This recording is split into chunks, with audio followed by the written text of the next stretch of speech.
Alright, Shalom, Shalom. Shabbat Abadia from YAHAWAH, YAHAWASHI, AHBAD. I'm Profitable Service, St. Petersburg, Florida, GMS Tampa Bay 12. I want to give all honor, glory, and praises unto Yahawah, Bahashem, Yahawashai, Bahashem, B'chakadash. Double honors to my elder apostles at Great Millstone. Sing honor salutations to all you sincere brothers pushing His word. Peace and blessing to the 1/3, and peace and blessing be unto the confusion of faces as well in the four corners of the earth. Shalom, peace and blessing be unto you all. We ran across this article, and it basically, remind Jake, no matter how much money you have in this world, no matter what your status is, Esau still sees himself superior to whoever you are. And I came across this article, and it also made me want to go into a little bit of the Confederate flag, which a lot of people don't really understand the origin, the background of it when it started. But let me get into this article.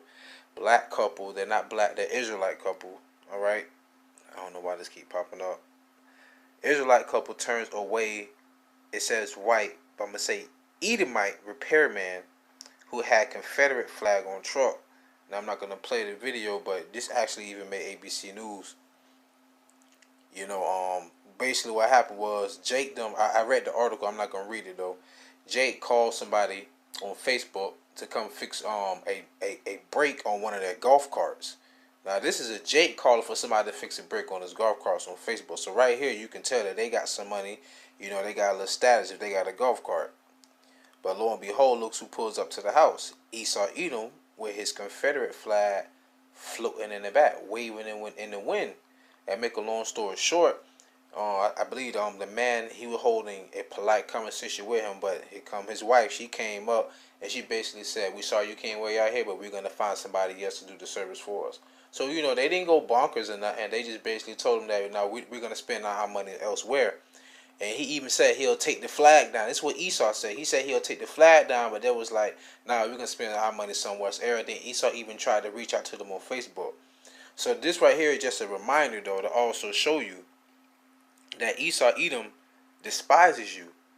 Yet Esau Edom is losing his power at the very same time. Because here it is in his society, we're supposed to go and want in need of everything from them. Let me pull that out real quick.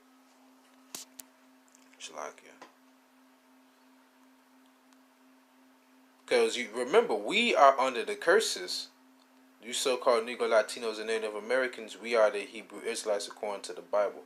The so-called white man, woman, and child, they are known as the Hebrew Edomites. It's the reason why they hate you, because it goes back to Jacob and Esau, who the birthright was given to. It's spiritual, it's more than physical. They just look different from everybody else because they lack pigmentation, because that's what the Lord will show us who Esau will be in the last days. So this is Deuteronomy chapter 28, verse 48.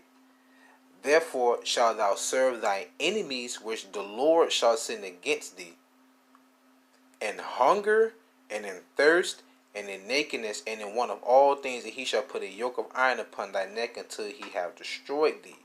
And that right there, the point I want to get at is in hunger and in thirst and in nakedness. I can go a little deeper into this verse, but I don't want to. I just want to get the point about in hunger and in thirst and nakedness. We don't own any Bell's outlets. We don't own TJ Maxx, Publix, Kroger's, Trader Joe's, Walmart, CVS, Walgreens, City Trends, mall outlets. We don't own any. We don't own distribution companies. They do all that. They have all that.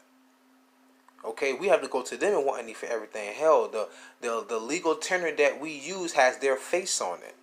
But lo and behold, here it is in 2019. This has occurred. Okay, well, Esau came up for a job to service Israelites, but he actually was told to leave, and he was even trying to plead his cause.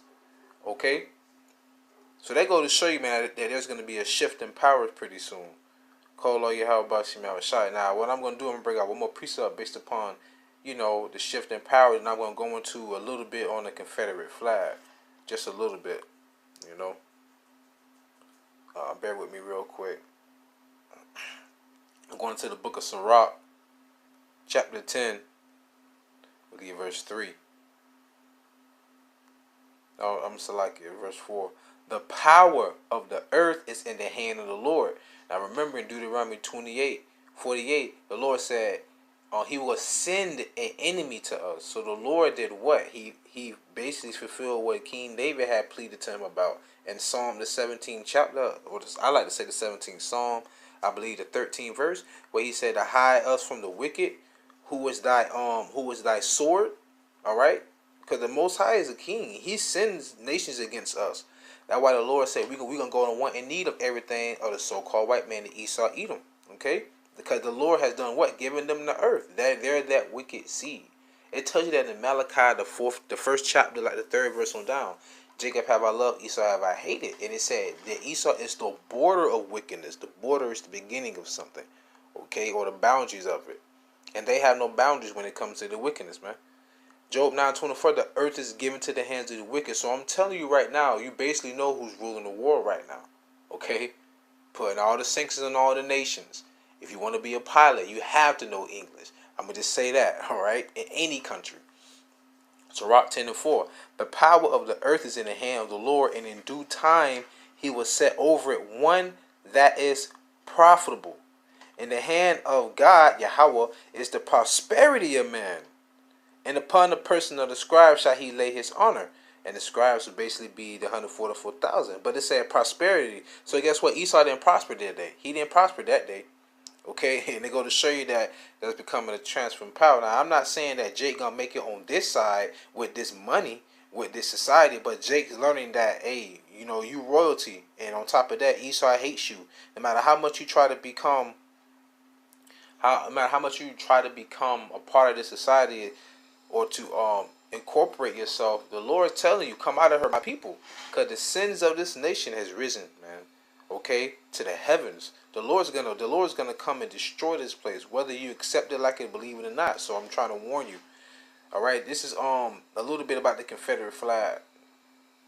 Supporters of the flags continue to claim it as is a symbol of Southern ancestry and heritage, as well as representing a distinct and independent cultural tradition of the Southern United States from the rest of the country. So basically what it's saying is that the Confederate flag, what it represented was the Southern states, who were basically not a part of the emerging national government. Because what it is, they had corporate slaves. Think about a movie with Solomon North, the 12 years a slave. Say he was free. He was working. He was a magician. What they did, they took him down to that south.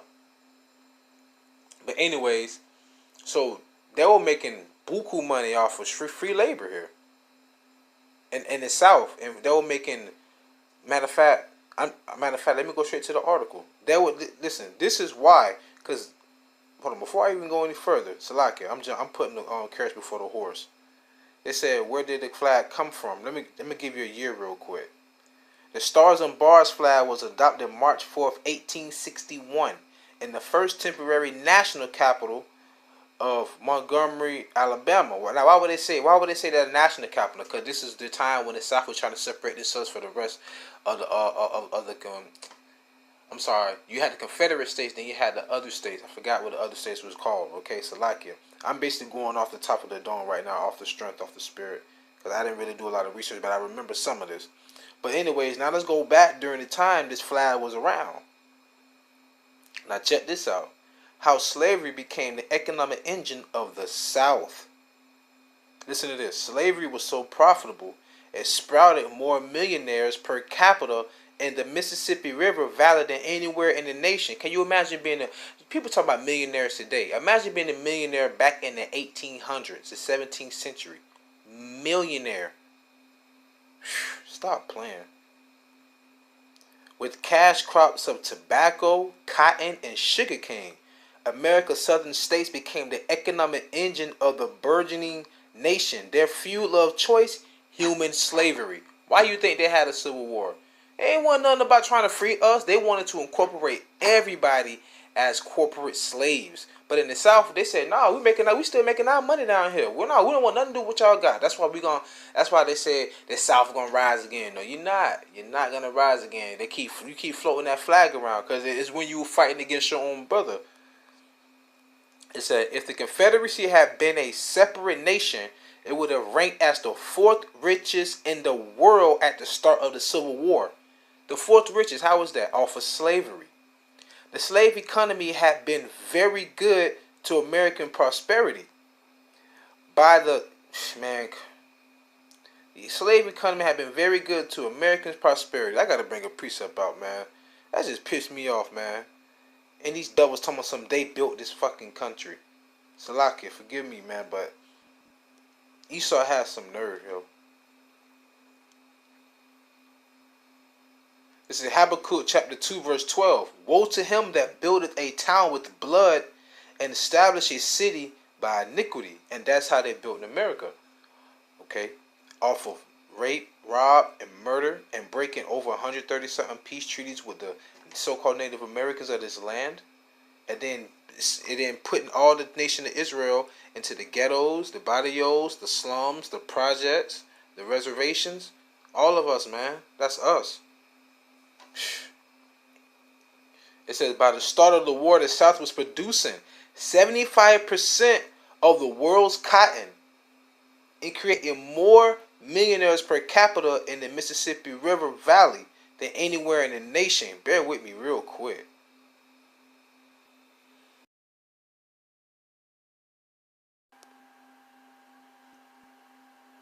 Alright, Salaki had to free up some space. But going back into this article, 75% of the world's cotton and creating more millionaires per capita in the Mississippi River Valley than anywhere in the nation. And see, call all YAHAWASHI. This is how you know, man, the Bible is so real, man. It's so real and it's so true. So let me go. Matter of fact, before I even go there, let me go to the Psalms. See, this is going to show you, man, that Esau, Edom, and all these heathens out here, not just Esau, Edom, but all you heathens, you hate us as well. You was a partaker of our afflictions as well. That's why the Lord said he was sore displeased with the heathen, but he hate Esau, because Esau he perpetuated our affliction. Now this is Psalm 83:1. Keep not thou silence, O God. Hold not thy peace, and be not still, O God. For lo, thine enemies make a tumult, and they that hate thee have lifted up the head against the Salaki. They have taken crafty counsel against thy people. Listen, and consulted against thy hidden ones. They have said, come and let us cut them off from being a nation, that the name of Israel may be no more in remembrance. Now remember on roots, now your name ain't Kunta Kinte, it's Toby. That's what Esau did. For they have consulted together with one consent, they are confederate against thee. Remember, 75% of the world was what? Supplied with cotton. So they knew we were brought into slavery. You know, it was prophecy being fulfilled. But guess what? Nobody extended their hands to come and help us. No heathen nation, no so-called Chinese man, no so-called Asian man, Ammonite man, a Moabite man, no so-called East Indian man, okay, which would be an Edomite, no Ishmaelite, who would be so-called Saudi Arabians. None of them came to our aid, but they all were being supplied by what? 75% of the world's cotton be supplied by the South's slave trade, or should I say slave labor. Now think about this. All that killing, all that work they had to put out. Why do you think they kept pushing us to do that work? Because the other heathens, they were putting their money out there like, hey, we need some more cotton. Okay, 12 years a slave. What's her name? Patsy? Pulling more cotton than everybody else. If you ain't pulling right amount, you get whooped. Come on, man. All you nations had to partook in it. And this is during the time when you had this Confederate flag as well. So that's why we have a problem with it. First Maccabees 2:10. What nation have not had a part in her kingdom and gotten of her spoils? Con. Which one of you nations out there have not done it? Okay. So you got rich in the South around 1861 and prior to that because of what? The slave labor. And that's why you had the Civil War, because you didn't want to get rid of that free labor. Now the state taxing not just us, but even you as well. That's why the scripture says the love of money is the root of all evil, man. Even your own people will put you into slavery because they want money. Zechariah 11:5. I'm going to start at 4. Thus saith the Lord my God, feed the flock of the slaughter, whose possessors slay them, and hold themselves not guilty, Esau, Edom, and even the heathen nations. And they that sell thee, sell us, who were sold, say, blessed be the Lord, for I am rich, and their own shepherds pity them not. And the shepherds supposed to be those fake pastors in these churches, but they're not. We're the true shepherds under YAHAWASHI as well. But it said that, for I am rich, and their own shepherds pay them not. But it said, blessed be the Lord. So they know the name of the Heavenly Father. Malachi 4, no, 3 and 14, it says, my name is dreadful among the heathen. Alright? Alashadia. Okay? Demon-like power. But let me go back to one more precept, and I'm going to close out. Alright? Because so they knew. They sold us. And they prayed to the Heavenly Father. They just on the left-hand side. You got to remember that. Alright, Salaki, what was I looking for? Oh, okay. On the second Ezra is chapter 15, and I'm going to close out. Second Ezra chapter 15, 8. I will hold my tongue no more as touching their wickedness which they profanely commit, neither will I suffer them in those things in which they wickedly exercise themselves. Behold, the innocent and righteous blood crieth unto me, and the souls of the just complain continually, and yes, we do. And therefore saith the Lord, I will surely avenge them, and receive unto me all the innocent blood from among them. So all the blood you shed in Israel, the Lord said he going to receive of that. So how is he going to receive of it? Well, I'm going to close out with this precept. This is Numbers 35 and 33. So ye shall not pollute the land wherein ye are, for blood it defileth the land, and the land cannot be cleansed of the blood that is shed therein, but by the blood of him that shed it. That's how. So with that being said, I pray you were edified, called loyally Yahawah Shem Yahawashi, by Hashem Rechakadashtam Yatam Yatam Yat, Palatam Yat, Lawan Kanab, Lawan Mahar. Kwame Yasha Allah, Muafla Babal, Shalom Israel.